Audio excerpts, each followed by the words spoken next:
აჭარის ავტონომიური რესპუბლიკის საჯარო სკოლებში საგნობრივი ოლიმპიადა დაიწყო. ოლიმპიადის პირველი ტური ქართულ ენასა და ლიტერატურაში, ინგლისურ ენაში, მათემატიკაში, ფიზიკაში, ქიმიასა და ბიოლოგიაში ტარდება. ოლიმპიადის მიზანი სასწავლო პროცესის სტიმულირება, სწავლისადმი ინტერესის გაღვიძება, ნიჭიერი მოსწავლეების გამოვლენა და მათი წახალისება წარმოადგენს. მონაწილეების სკოლის დირექციამ წარჩინების მიხედვით შეარჩია დღეს ტესტირება ქართულ ენასა და ფიზიკაში ჩატარდა. მონაწილეები 2 საათის განმავლობაში ტესტირებასთან ერთად თავისუფალ თემაზე მუშაობდნენ. ნაშრომებს სკოლებში არსებული შესაბამისი კომისია გაასწორებს. გამარჯვებულ მოსწავლეებს წამახალისებელი ჯილდოები გადაეცემათ. საგნობრივ ოლიმპიადაში მონაწილეობას აჭარის ტერიტორიაზე არსებული ზოგად საგანმანათლებლო დაწესებულებების 15458 მოსწავლე ღებულობს. აჭარის განათლების სამინისტრო ოლიმპიადას უკვე მეორე წელი ატარებს. საგნობრივი ოლიმპიადის პირველი ტური 23 მარტს დასრულდება. დაიწყო საგნობრივი ოლიმპიადები.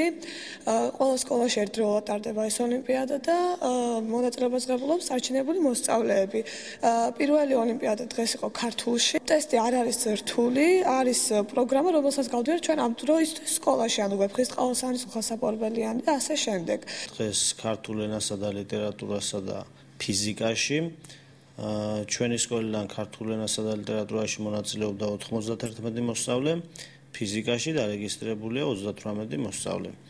ოლიმპიადის მიზანია ნიჭიერი მოსწავლეების გამოვლენა. საკმაოდ მნიშვნელოვანია ამ ოლიმპიადის ჩატარება, ვინაიდან ბავშვებს ეძებათ мотиваცია, რომ გაიღმავონ თავისი ცოდნა და შემდეგ თავისთავად მომავალში გამოადგეთ მათ ეს ყველაფერი. ოლიმპიადაში გამარჯვებულ მოსწავლეებს გადაეცემათ ფასიანი საჩუქრები, ასევე გამოვლინდება რეიტინგული სკოლა, რომელსაც თავისთავად გადაეცემა მათაც საჩუქრები.